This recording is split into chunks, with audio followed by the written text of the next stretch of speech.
Hey, everybody, and welcome back to another episode of Bulletproof Selling. This is Sean Rhodes, the Chief Sales Sergeant of Bulletproof Selling, and I'm coming to you from the field, from the front line of sales. Because here at Bulletproof Selling, we believe that hope is not a sales strategy. And so our mission is to bring the lessons of the battlefield into the world of business, into the field of sales, so that you can increase the performance of your teams, your pipelines, and of course, the value that you're able to offer as a salesperson out there in the world. Now, in this Bulletproof Selling series, it's an interview based series. So we get to bring on people with a diverse array of backgrounds. We've had Hall of Fame speakers, best selling authors. We've had people that are on stages all over the country, people that are training Fortune 10 and 100 and 1,000 sales teams. And of course, the people that have actually been out there in the field leading sales teams themselves for the majority of their career. And my commitment to you as a chief sales sergeant is that when you attend this brief, this sales brief, you will leave with a sales system that I build with my guests that you can use no matter the size of your team or the size of your goals. Now, as I get to go out there in the field, working with sales teams is part of the work that I love to do, that I'm passionate about, bringing these lessons from the battlefield into business. I find that whether it's a large organization or a small organization, tightly knit sales teams treat each other a lot like family, and that they know each other's business. They know about birthdays, they know about weddings, they know about anniversaries. And with that, of course, comes a fair amount of drama as well, because the closer we get to people, the more we feel like we can be comfortable showing our true selves with them, joking around, laughing. You better believe that in foxholes, some stuff is said on teams, military teams, that you probably wouldn't want to repeat in polite company. And I see that happen in sales teams around the world as well. So whether we are part of a family run business or we're part of a sales team that is a family or wants to treat each other more like family, there's a lot of lessons to be learned there. And that's why it's my pleasure to welcome today's guest, a sales leader with deep experience in the family realm of sales. David Schlosberg, welcome to Bulletproof Selling, sir. Well, thank you. Thank you for having me on the show today. Really appreciate it. So David, Excited you to and I, be here. oh yeah, so it's our pleasure, man. So we had a brief chat before the show, learning a little bit about you and your business model, but tell our listeners, your background in sales isn't, I decided to hang out my shingle as a sales trainer one day. I mean, your whole career has been in sales and working with a specific type of sales team. So give us a little bit about you and where you come from. So where I come from is I have a technical background. I studied basically agricultural agronomy in college, and from there, my first job was actually working for a company that built golf courses back in the 1980s, a long time ago. But I thought I was going to be hired to manage the operations of the business, but ended up getting handed basically a notepad and a list of leads to reach out to and contact to see if they'd be interested in our services. So I got thrown into sales, not ever thinking I would be a sales guy. Just got thrown into it and ended up loving it. So that was the start of my career in sales, which has been spanned over 30 years as a sales rep, a commission sales person, as a sales manager, and also in leadership roles for very large family-run businesses in the agriculture and horticulture space. So, quite a career in selling. Now, what would you say is the difference between a sales team that's part of like a multinational organization that's got 8 layers of HR and a whole slew of tech stack behind them? They've got the $800,000 CRM behind them, and the family-run business that might not have all those resources, because you've gotten to work with both. So, what do you see as the chief difference between the two? Well, you said it right there: resources for one, yeah, you get very close and personal with the folks that you're working with, just as you do on a sales team.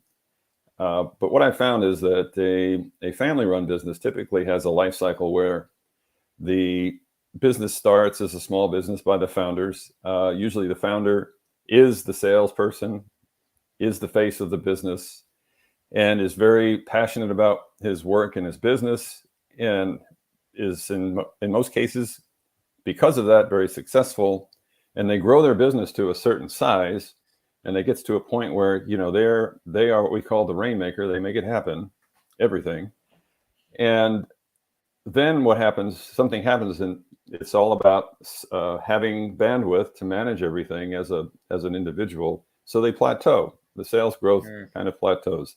And it gets to a point where they have to make a decision whether, if they really want to scale their business, they need to build out a sales organization. So that's where we come in, is trying to help them see kind of understand why they're feeling why they're plateauing, why they're feeling this, sometimes even burnout on the business, because they're trying to manage everything and be the face of the business.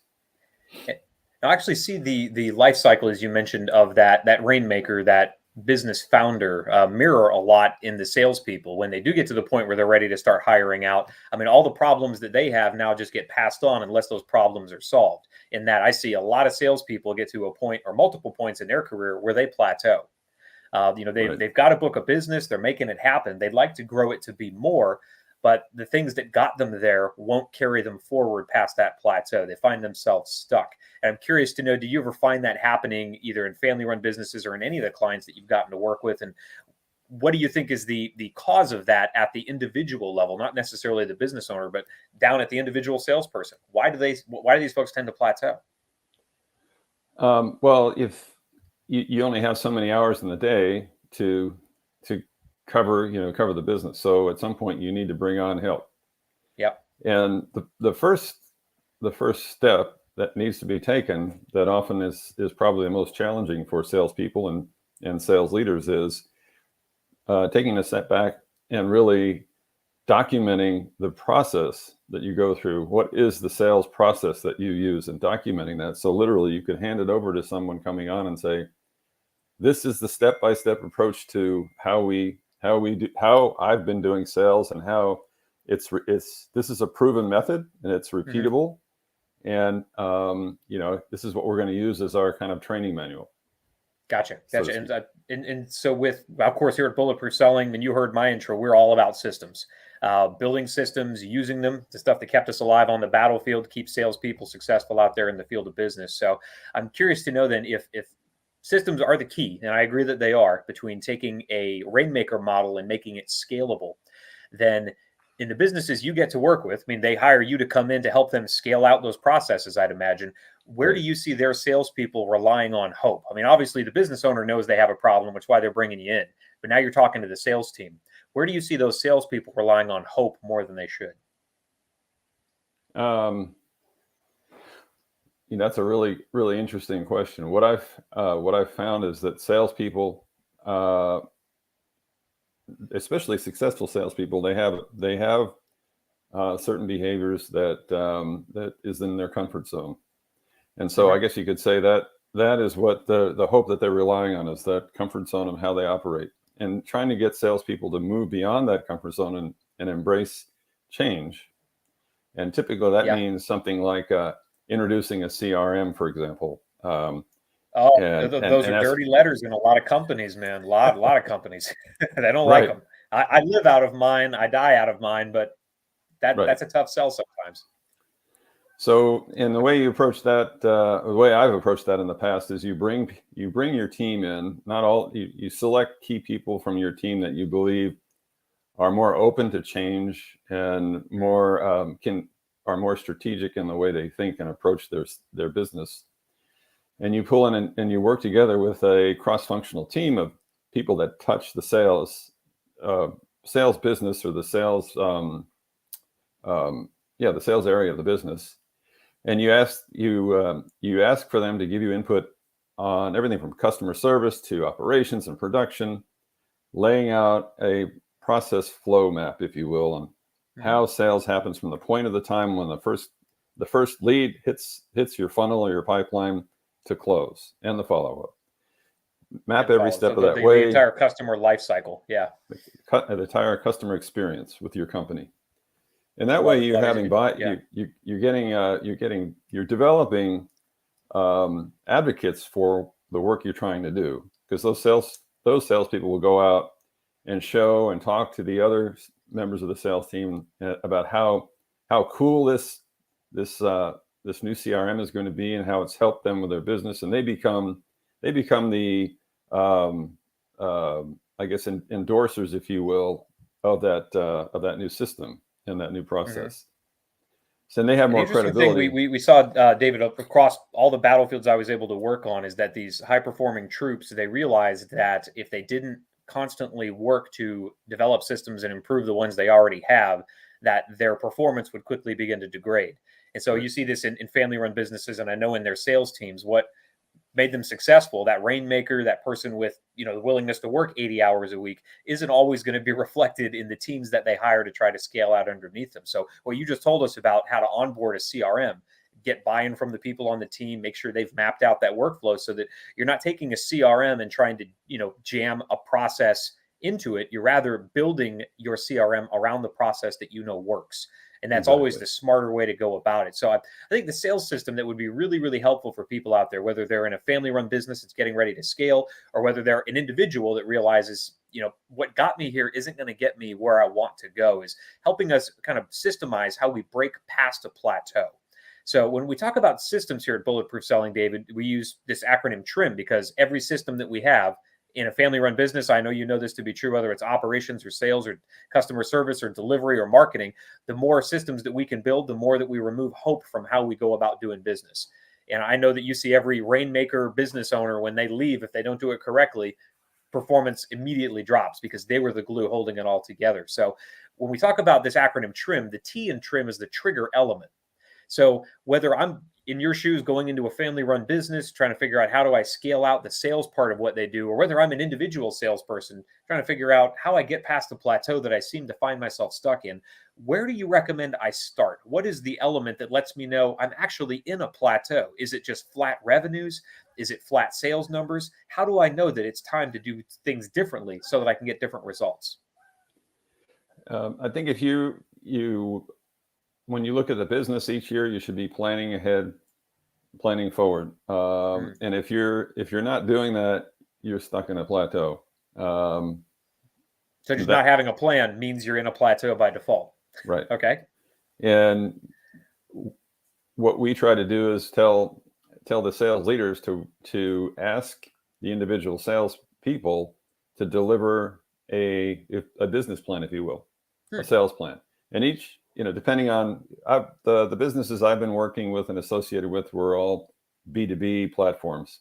So I don't have the experience in the transactional business, direct to retailer, direct to consumer. So in the B2B world, it's all about building close relationships with your existing customers, having them share their aspirations and visions for their future, and Mm-hmm. trying to map out a plan on how your company and your product and your service is going to help that client be successful through the value that you bring to that relationship. That's with your Okay. existing customers, but then there should also be the pioneering work that needs to be a percentage of your plan, which is putting leads and opportunities into your pipeline. And how are you going to do that? Thinking about where you're going to get your leads from. How are you going to generate your leads? Is it going to be through the marketing team and marketing programs? Is it just trade shows, through social media? However it is you want to approach that, 20% of your time should be focused on building the funnel, adding to that funnel. I love it. So we've got now this trigger element, which I really appreciate the fact that you mentioned. It's Sean. This isn't something that you wait to have happen to you. It's something you take the initiative on each year, building that plan as an organization, and then down to the individual level.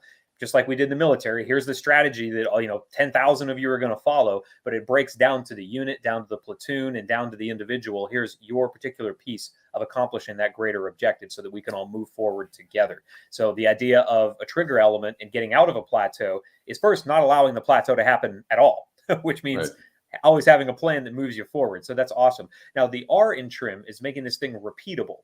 And you touched on that a little by having salespeople develop a plan. But if I'm getting ready to get out of a plateau, whether I've noticed declining numbers or I want to keep myself out of a plateau, it's the end of Q4, whatever my fiscal year is, and I'm trying to figure out what is my plan for next year so I don't hit a plateau. So I'm always leaning forward. What are the couple of things, the couple of steps that I need to repeat each time as I look at getting myself out of a sales plateau or preventing one from happening in the first place? I think what comes to top of mind for me is understanding business cycles for your customers, Hmm. and knowing when are the key points in time that you should be reaching out to your customers, so you're not missing their window when they're making decisions to either purchase your product or engage with your service. That's I guess that's one way. Also, I think having a sales leadership team that's engaged with the sales team through the use of the CRM, the data that the CRM brings in, and so every conversation that I would have with the sales rep is let's look at the dashboards that we have, and the metrics we're gauging our progress, and see how we're doing, and where we may be having gaps, and where we're on track. And let's say that I've identified one gap. So a common plateau that I see a lot of salespeople run into is in setting buyer meetings.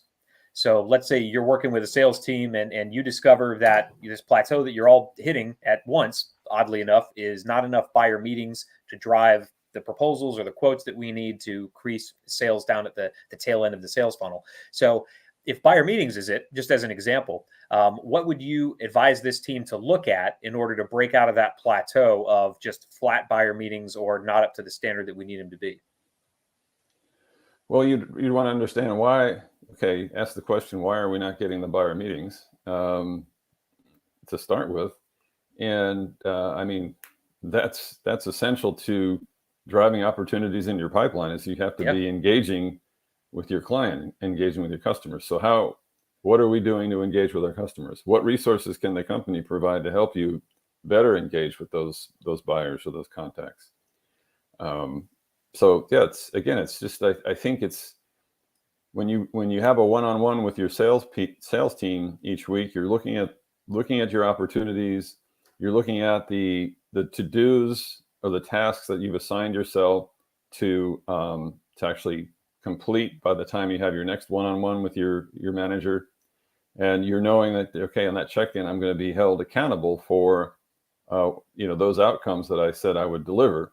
So again, it's checking your deliverables, making sure you're on task and on schedule, and that will tell you where your gaps are and where you need to be focusing your energy.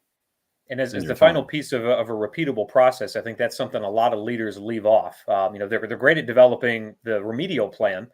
We notice this problem. We notice we've hit this plateau. Let's execute steps 1, 2, and 3. But step 4, which you mentioned, is let's circle back and see how we're doing. And that's something that so few leaders do until whatever results come out. And they're like, oh, we didn't, again, set enough buyer meetings. Well, did we check in halfway through? And are we executing on the plan? Well, no, this fell off and I had to take vacation, and, the neighbor dog threw up on my homework or whatever it is. And it just doesn't happen. So I love the idea of coming back and checking in. Are we accountable to what we said we were going to do? So we've got the trigger element now. We've got the repeatable steps we need to break out. And again, we're applying this to a couple different things, but the system we're building, David, could be used anywhere in the sales process, which is why I love these holistic sales systems. The eye in trim, though, is making this system improvable. Because we realized in the military that if we were fighting the way we did back in 1776, we wouldn't be getting the same results on modern battlefields. So same way with systems, we could begin to execute this system today, which is great. But if we're still using it 5 years from now and it hasn't updated or changed at all, it may not be getting us the results that we want. So how would I look at the results I'm getting? How would I look at the dashboard, the metrics, to see where should I be improving how I execute this, breaking out of a plateau sales system? That's an excellent question, and I think that's something that has to be built in or baked in to your overall process, and that is looking at your process and looking for areas of improvement. And the best way to get feedback on where the gaps might be and where improvement might be needed is from those frontline users that you say, the folks in the trenches, and they're going to give you feedback. I guarantee you, if they're using the system, they're trying to use that tool to support their process. If they don't like something, you're going to hear about it, and that's where you need to take that feedback and really also have a process built in, I said baked in, where you say, okay, here's how we communicate feedback. Here's what you need to do with that input on how we can improve the system. Here's who you talk to. Here's where here's their email address, and that designated person or people on the team are taking that feedback and looking at the process and at the tool and saying, okay, how can we either customize the tool or update it so we can tweak it to make it better and more effective. And it might look like shortening the timelines between check-ins. If we realize that, we waited 3 months to check in on accountability and we really should have done it in a month and a half, that's a great way to improve. Or that, like you said, the steps that we're following, maybe we need to do more internal work before we start reaching out. Or alternatively, a couple of our guests have mentioned this, David, reach into your customer database and make some calls and say, hey, we realize, because you're already an existing customer, you're happy with the service. What would have caused you to meet with us earlier? What could we have presented or told you or talked about that would have caused you to say, all right, let's get that call booked. Let's get that product demo booked, whatever that might look like. So another great way to figure out how do we improve breaking out of a plateau. Go to the source, go to the people who you're actually trying to reach, your customer base, and ask them. So if we've got the trigger element, making this thing repeatable, we've got some ways to improve it. Now, the final piece in any system is we need to measure it. Because if I'm taking the time as a sales leader to implement this on my sales team, David, I need to know that it's actually better than what we were doing before, just relying on hope. So if I'm walking my people through this process, we're identifying things where we're hitting plateaus, we've got a plan in place to improve, taking time out of my day to meet with these folks for accountability check-ins. What am I measuring on the tail end to make sure that this system is worth using again? Yeah, so you're absolutely right. It's all about the people, the process, and metrics, and how you measure performance. And so I like to look at or refer to the dashboards that oftentimes you can generate from your CRM system. And I think it's a collaborative process between the leadership and customer service and salespeople. As what are the metrics that are relevant to my business and my customers? And those are the metrics that we all agree upon looking at and using to measure our progress, rather than a top-down, here are your goals and here's what we're going to be looking at. I mean, of course, there's basic fundamentals that you want to look at: sales growth and sales profitability, and your active customer list, all those kinds of things. But as it pertains to your specific customers and your business, what are those key measurables that you want to be looking at when you're doing your one-on-one with your teams? And then also summarizing at the end of the quarter, or the end of the year, how are we done? And taking a look at, did we break out of that plateau? Did we see movement? Absolutely. Right. And the interesting thing about I was going to say, David, the interesting thing about the breaking out of any plateau is because these plateaus could happen anywhere in our sales cycle, right? Maybe it's having enough prospects to reach out to, or driving enough initial conversations, or having enough initial meetings. We could plateau in a lot of different places. And I see sales teams plateau just about everywhere in the work that I do. And I'm sure you do as well. So being able to find a way to measure specifically that plateau and make sure that system that we're building to break out of it is actually getting us results. That's absolutely wonderful. So you wanted to add something. I'm sorry. Yeah, no, just one key component, and probably the most important, which you touched on earlier, is reaching out to the customer. And we like to do an annual survey. And initially, when we work with a sales team, we do a baseline survey, which is basically a simple survey that goes out to your clients to say, 2 or 3 questions.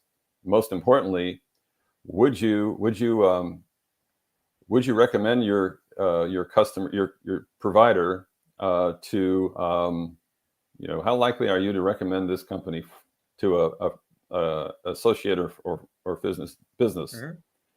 And you look at the number of positive responses to that, and that's your baseline. And then you measure against that baseline each year. That when you do that simple survey, asking your clients if they would recommend you to another friend or another business or colleague.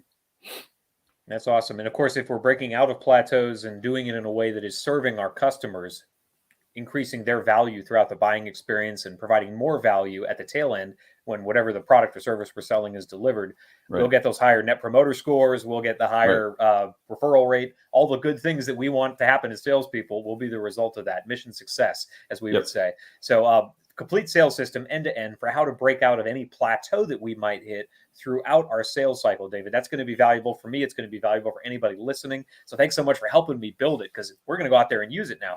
Now, as we end this interview, folks are going to be wondering, all right, I'm in a family-run business, or I'm in a sales team that should be acting more like a family. How do they get in touch with you and your team? How do we get deeper into your world? So the best way to reach us is through our website, which I believe you can post here for your listeners. And on the website, there's an area for you to click on if you want to reach out to any one of us for a conversation. We do an initial call at no charge. So for a free consultation, feel free to reach out to us and contact us, and we'll be sure to get back in touch with you.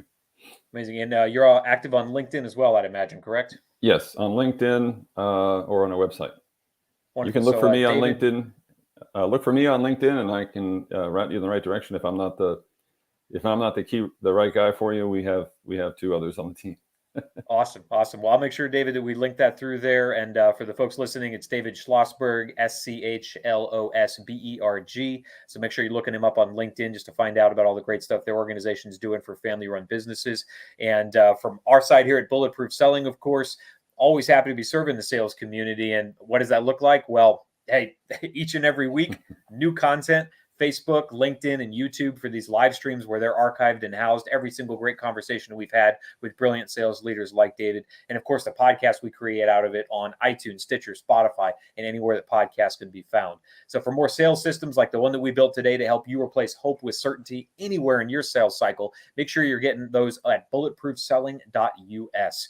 Well, Sean Rhodes here. It's been a pleasure serving the sales community alongside you today, David. Let's get out there and make selling bulletproof. Sounds great.